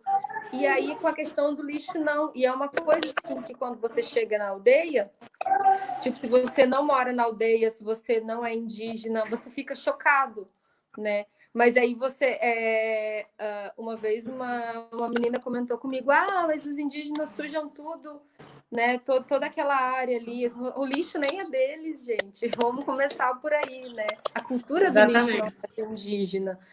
E aí a gente precisa também pensar nessas outras questões, né? Tem uma comunidade que acho que ela é Calapalo, que o cineasta veio dar uma palestra para a gente, né? Era um cineasta e um ator. E aí eles tinham abolido as comidas não indígenas. Então, eles estavam vivendo lá dentro da aldeia com comida orgânica e carne de caça. Né? E aí eles conseguiram assim retirar esse lixo, né? O lixo desse consumo diário, para poder deixar também o espaço assim mais próprio a eles, né? A própria cultura deles. Eu achei isso muito legal, assim. Não sei como é que eles conseguiram, porque hoje tem muitas comunidades indígenas que estão acostumadas com a comida que não é do não indígena, né? E aí isso é bem problemático agora também, em épocas de pandemia, porque eles estão sentindo falta dessa comida, né? E essa comida não está chegando lá nas comunidades. E aí é preciso essa outra mobilização das lideranças, de ONGs, desse apoio, né? Para esse tipo de comida também chegar nas aldeias agora. Então, você pegou uma questão que nós, na verdade, estamos vivendo no momento, que é a questão da alimentação. Então, se as comunidades indígenas hoje elas estão consumindo muitos produtos da cidade, a gente sabe que não é tudo, mas a maioria está consumindo. Lá na minha comunidade mesmo, se eu disser para você que todos comem do que planta, não existe isso. Aí eu estaria dizendo para você uma mega mentira. Mas, assim, existem algumas pessoas lá que plantam, que fazem os seus trabalhos, mas outras, infelizmente, têm que comprar, até porque a região lá da gente já não é suficiente para a gente cultivar, para a gente plantar, para a gente ter o que nós tínhamos antes. Eu lembro que na minha infância eu não tinha acesso à cidade para comprar esses alimentos. Eu lembro que era mais mesmo da natureza. Como minha irmã falou aí, eu era muito danada mesmo, eu ia para o rio, eu pescava, eu ia para a roça. Minha irmã. Ela tá vendo aí que ela quer assistir. Ela tava comigo, mas ela foi embora, me deixou, me abandonou, ia de amigo. Então, aí, o que acontece? Naquela época, até eu achava bom, porque era comida natural. Aí, hoje, você tem que comer comida industrial. Aí, o que está acontecendo? Com essa pandemia, as comunidades estão ficando desprotegidas por conta de alimento. E, inclusive, lá na minha comunidade. Aí, a gente tem que fazer campanhas para suprir tanta gente para comer. Que a gente sabe que muitas pessoas têm, mas outras não têm condição. Então, o livro, para você ver, pelos temas que você vem trazendo dentro do meu livro, a questão da água, do meio ambiente e a questão do lixo. A gente já falou a respeito dos alimentos. Aí você vem, fala do barro. Aí tudo é interligado, tudo é conectado. Se as pessoas leem o nosso livro, a nossa literatura, com aquele olhar, com aquela visão de como se fôssemos nós. Mas se você pegar um livro e apenas ler, ensinar para a criança e ler sem saber do período que estava correndo, a criança não vai entender, não vai ter estímulo nenhum.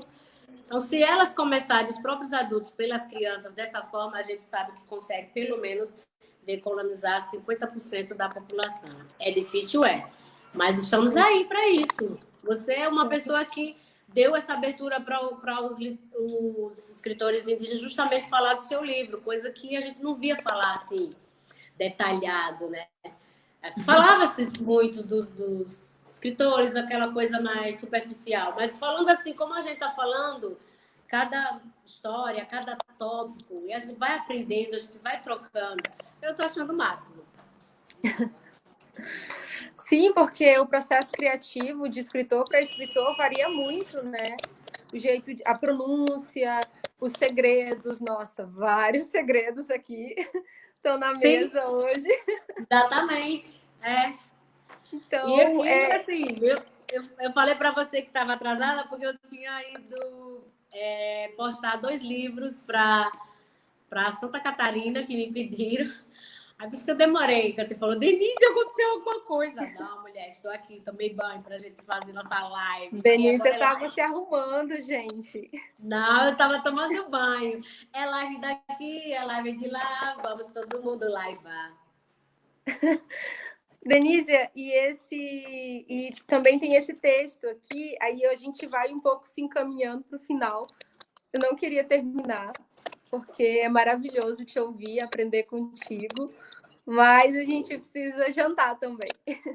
Eu coloquei lá no grupo, lá, tem hora para terminar porque tem janta, né? Isso. E também para a gente aproveitar outras oportunidades de conversar contigo. Mas antes vamos para as perguntas. Sabe, esse último... Vou jantar mocotó. O que é que você vai jantar? Vou jantar mocotó. Oh, delícia! Eu sou Cariri Chocó, tenho certeza.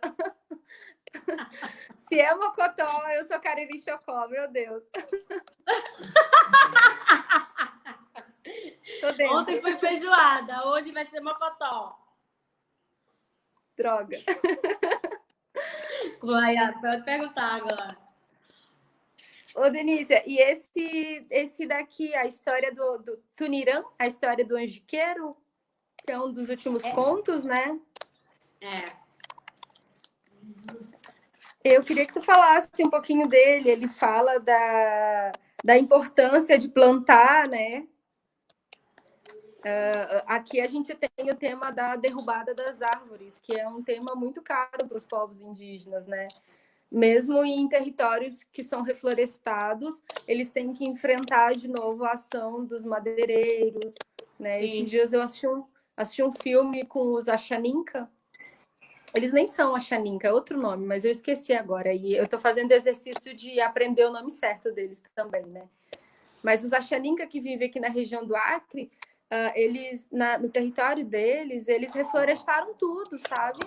E nesse reflorestamento, dali a pouco, assim, depois que sabe, depois de uma década plantando, cuidando, de novo eles tiveram que lidar com a ação de madeireiros que já tinham devastado aqueles territórios, né? Então, quando tu trouxe de novo essa história aqui, eu me lembrei, né? Não só os Achaninka, mas aqui em Rondônia, em todas as regiões do Brasil, os indígenas aldeados têm de lidar com isso, e os que vivem em contexto urbano, em muitos casos, sofrem com a falta de uma arborização, né? Porque a cidade foi tomando conta das árvores, foi engolindo as árvores, e aí a gente tem que lidar com todo esse clima, né?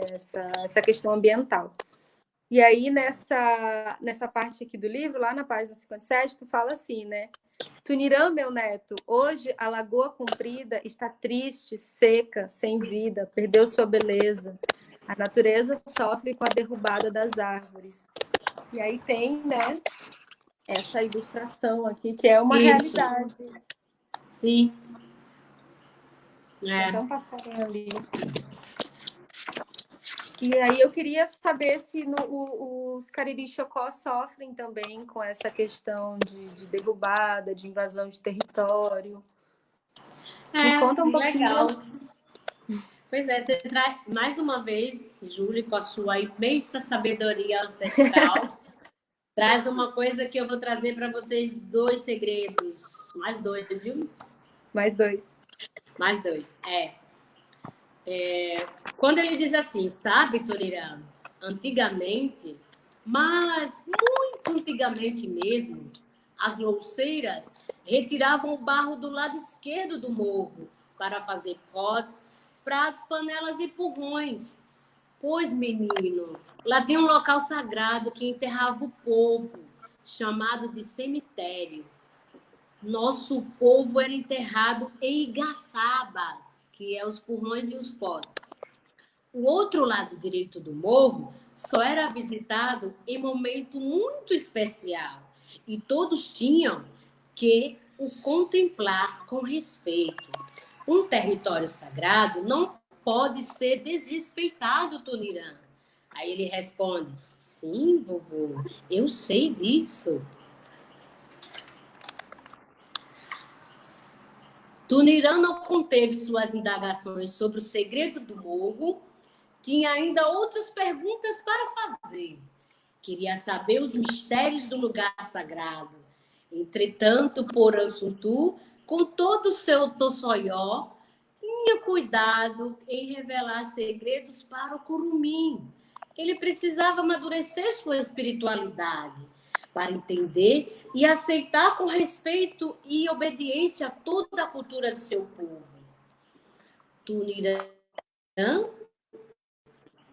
curumim gentil e sutil, conquistava seu avô por pequenas ações. Sabia que precisava ganhar a confiança de seu avô. Porançutu pediu Turirã, menino, tira as frutas no caminho, os frutos saborosos com casca de cor vermelha. Tinha uma carne macia e branca com sementes pretas. O curumim colhendo umas frutas e atento aos movimentos do avô, que não cansava de contemplar a beleza do caminho, perguntou num repente: vô, como eram enterrados os mortos naquela época?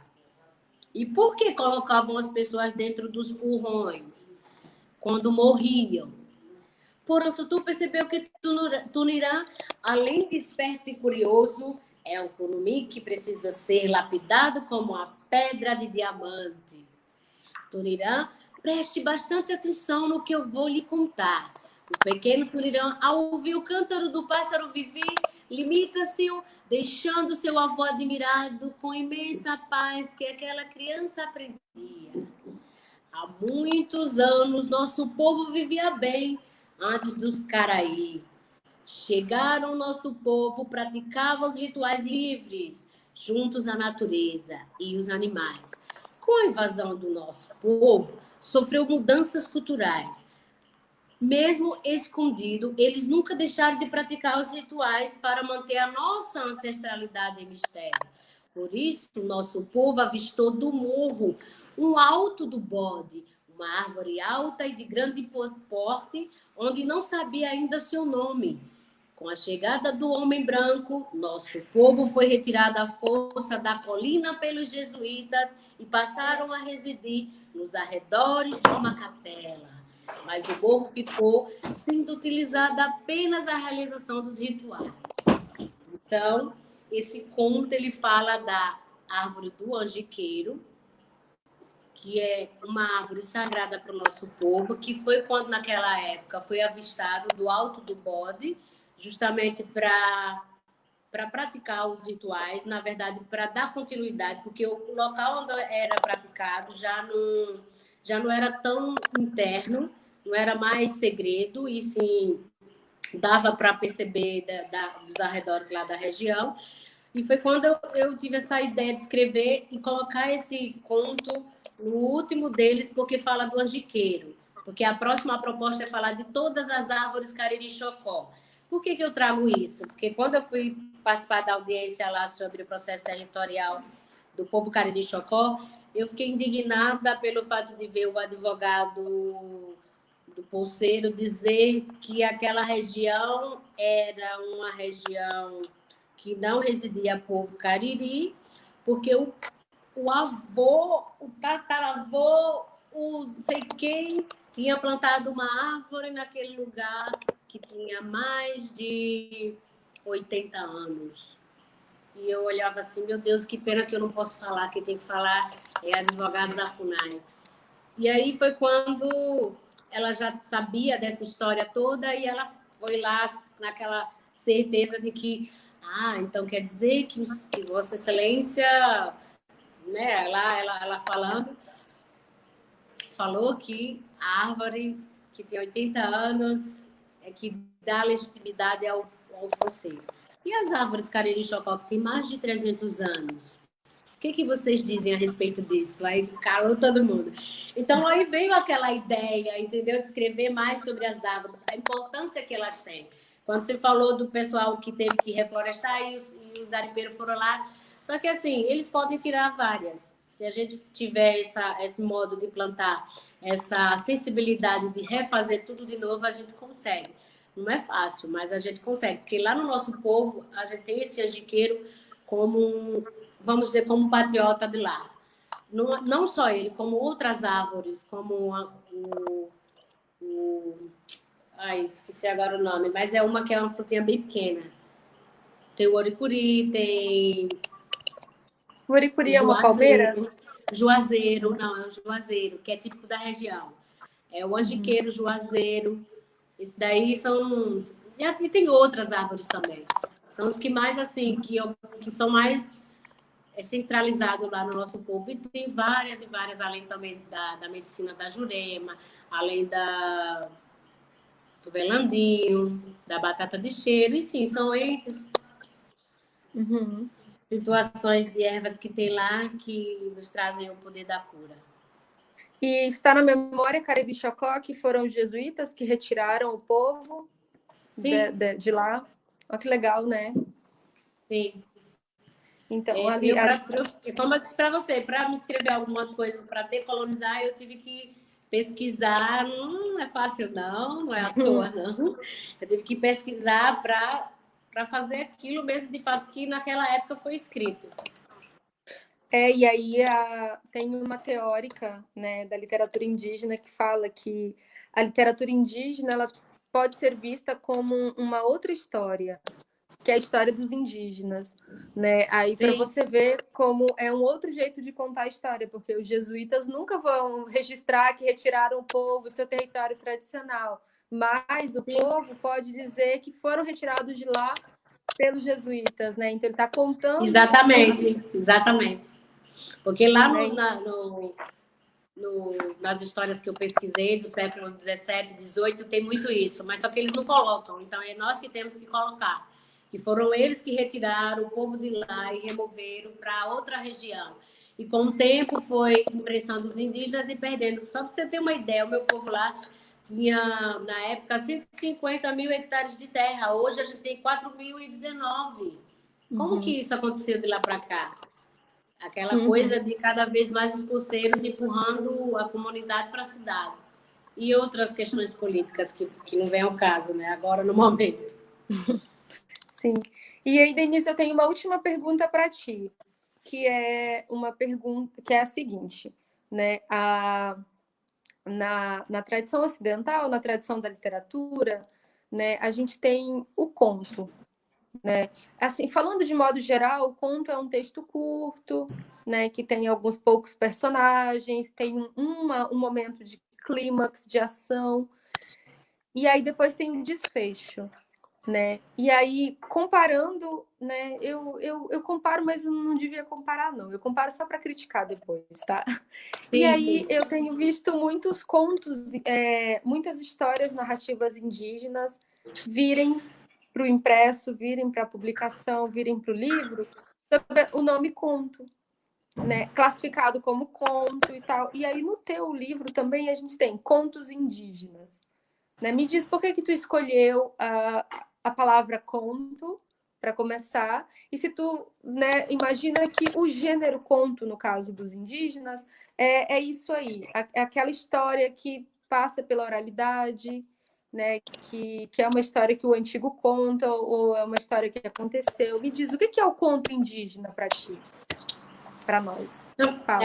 Como eu coloco Cariri Chocó, contos indígenas, porque a princípio a gente não sabe como que isso vai proceder lá na frente. Porque a gente tem aquela ideia de fazer a coisa, mas não sabe se vai gradativamente acontecer. Então, o primeiro livro, quando eu comecei a escrever, eu fiz essa pesquisa também. Olha que eu faço várias pesquisas. Eu não escrevo à toa, não, para muita gente achar que Denise já está escrevendo totalmente errado da nossa cultura. Quem quiser que venha questionar comigo, bora lá, vamos sentar a bunda na cadeira e pesquisar.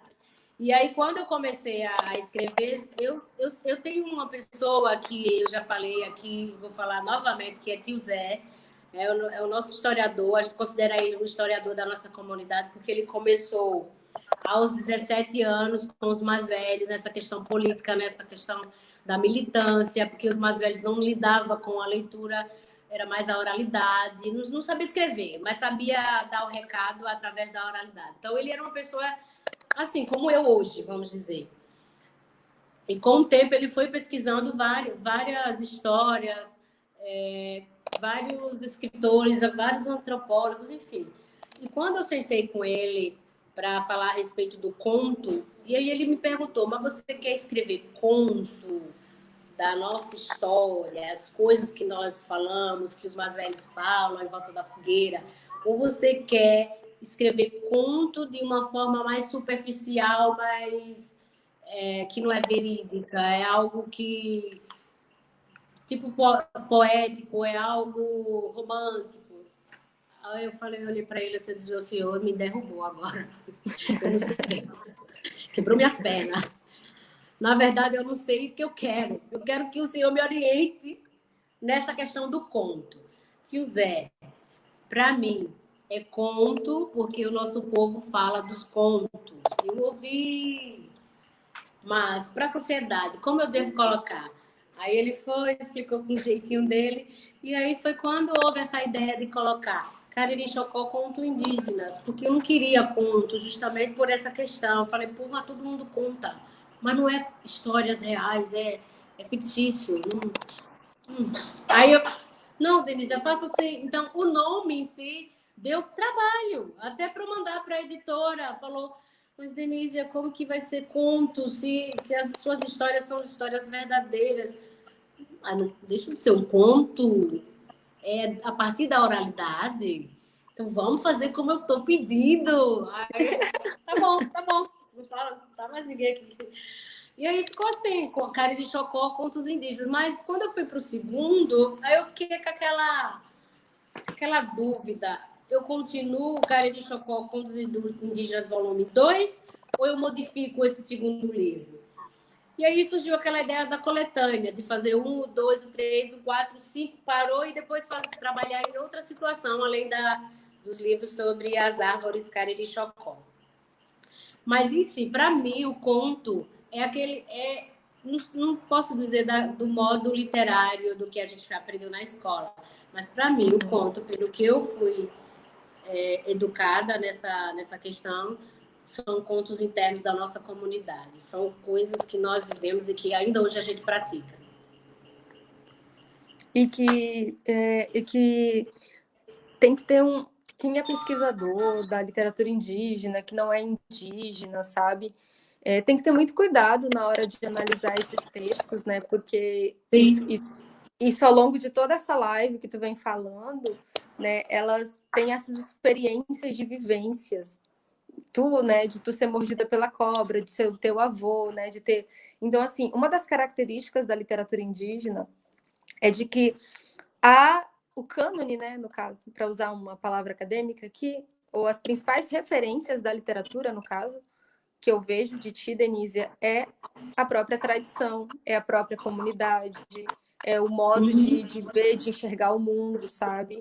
Tem toda essa conexão com a própria cosmologia, com a ontologia, né? Com a tradição Cariri Chocó mesmo, e inclusive com a história. Né, isso de tu falar aqui dos jesuítas é sensacional, porque tu tá denunciando, né, uma história, a história oficial, escrita por um grupo específico, que legitima, né, os jesuítas na sua missão colonial, que é totalmente prejudicial aos povos indígenas, né, que é, de fato, a definição de genocídio e etnocídio aos povos indígenas.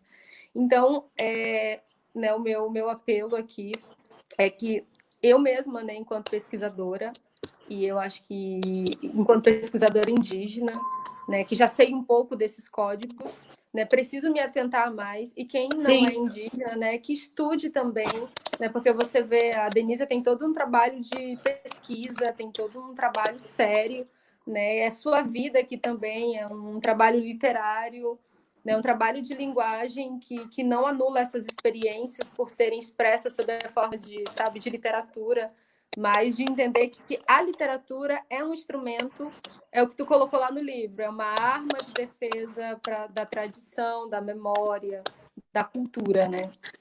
E aí, dito isso, eu quero te agradecer por esse tempo maravilhoso. Eu só aprendi aqui sobre vários segredos. Cariri Chocó, né? Sobre os Cariri Chocó. E no fundo eu descobri que eu sou Cariri Chocó. Então, tipo assim, na questão do que você trouxe de contar a minha história, porque eu contei várias histórias e eu contei uma das minhas histórias. Uhum. Eu fiquei tipo assim, eu vou escrever sobre o Rio São Francisco, mas que história eu vou trazer para colocar dentro do contexto essa história e o Rio São Francisco? Existem várias histórias lá sobre o Rio São Francisco. Aí eu lembrei dessa história da cobra. Então, como eu lembrei da cobra que me picou, eu falei, já sei, mas não foi fácil não, viu? Tem que arrumar o direitinho, encaixar tudo direitinho. E quando você fala assim da questão de nós, enquanto pesquisadoras, que pesquisamos para escrever, para a gente não cometer nenhuma gafe, porque assim, nós sabemos que os livros didáticos e os paradidáticos são escritos por não indígenas.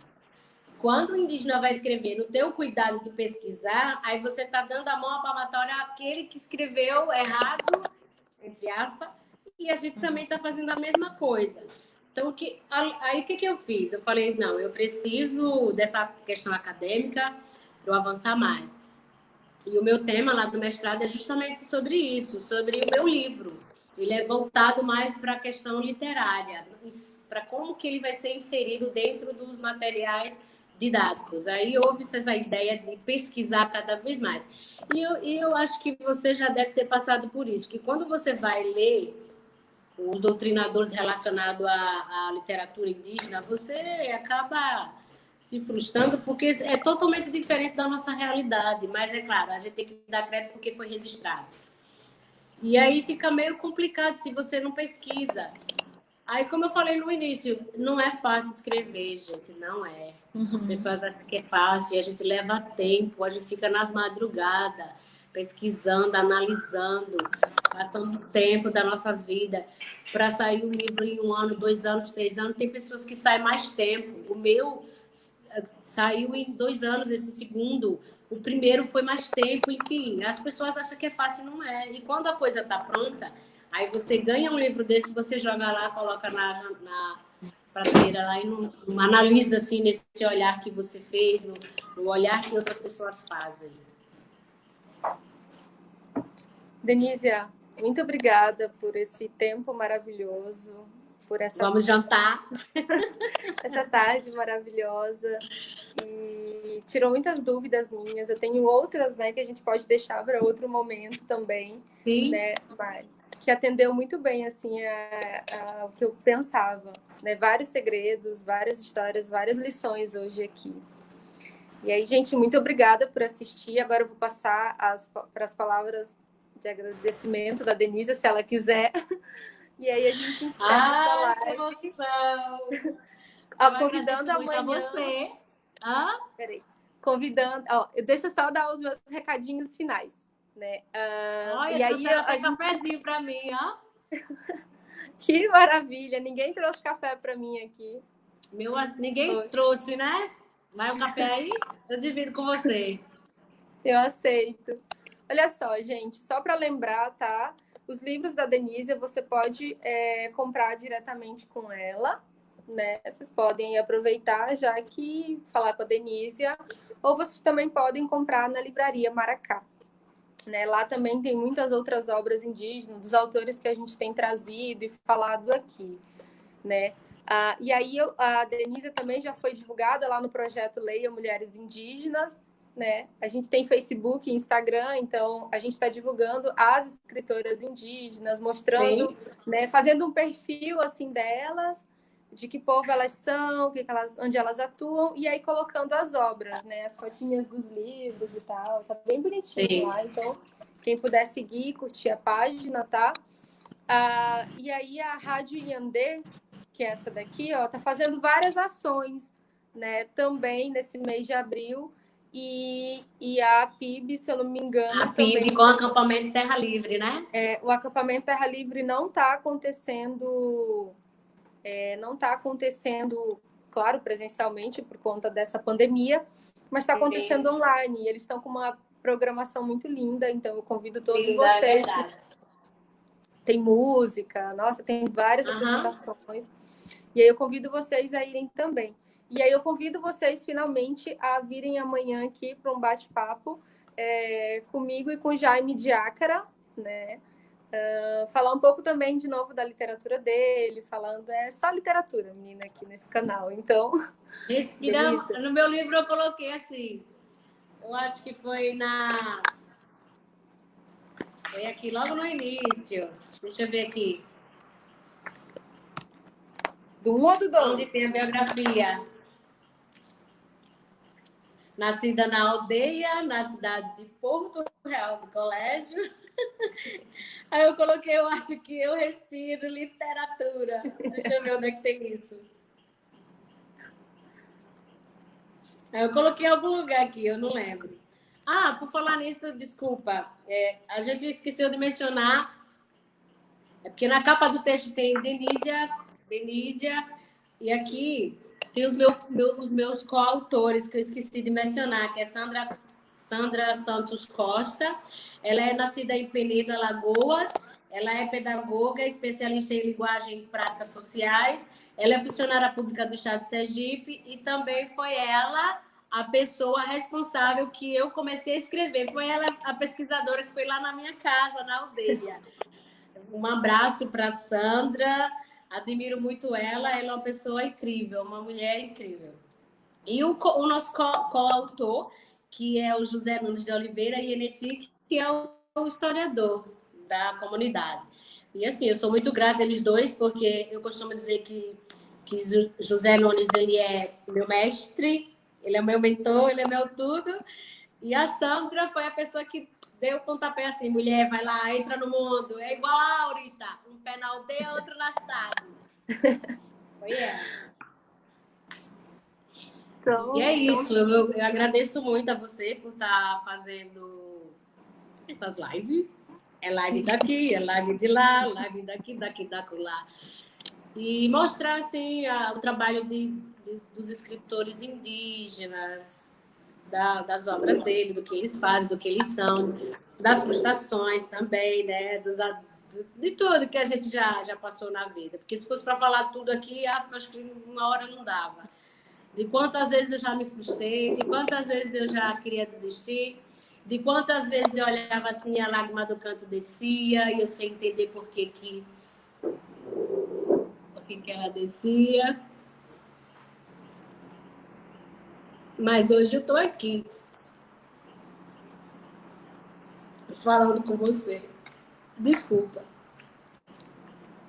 É porque a nossa luta, ela dói, sabe? Mas ela dói aqui e ela dói na alma. A gente sabe o que é isso. E não foi fácil escrever. Muitas madrugadas eu ficava escrevendo. Enfim, agradeço a todos que estão assistindo. Eu acho que minha irmã também está assistindo, deve estar emocionada também. E agradecer ao Pai por ter me dado esse dom, esse jeito de de ser sempre brincalhona, de ser sempre sorridente, por mais dificuldade que a gente passa, mas sempre tem que estar com um sorrisão. E eu sou muito grata a Deus por isso, por eu ser sempre essa pessoa feliz e alegre. Obrigada a você, obrigada a sua família. Eu não sei se você tem filhos, mas eu tenho 4 preás. Eu sou muito grata também a Deus por eles estarem na minha vida, que foi por eles que eu também estou nessa luta e escrevi. Cada nascimento de um era uma aprendizagem, principalmente o Tauanã, ele está me olhando aqui. Enfim, eu só tenho a agradecer, só gratidão, gratidão, gratidão a você. E hoje foi um dia muito especial para mim. Para mim também. Muito obrigada, Denise. Tchau, amore. Obrigada, gente, né, por estarem aqui também, nos acompanhando e apoiando a literatura indígena, né? Eu acho que a gente quer contar as nossas histórias do jeito certo e a gente não adianta nada a gente contar se não tiver ninguém lá do outro lado para ouvir, né? E acreditar na gente também. E aí a gente está cumprindo o nosso papel aqui, né? De trazer essas outras histórias para o Brasil, de contar outras histórias que ficaram séculos silenciadas. E aí a gente continua nessa luta. Denísia, um beijão para ti. Beijo para você também, amor. Obrigada, Tchau. gente. Até amanhã. Um beijo. Até. Amanhã eu vou assistir a do nosso companheiro lá. Tchau, amor. Tchau.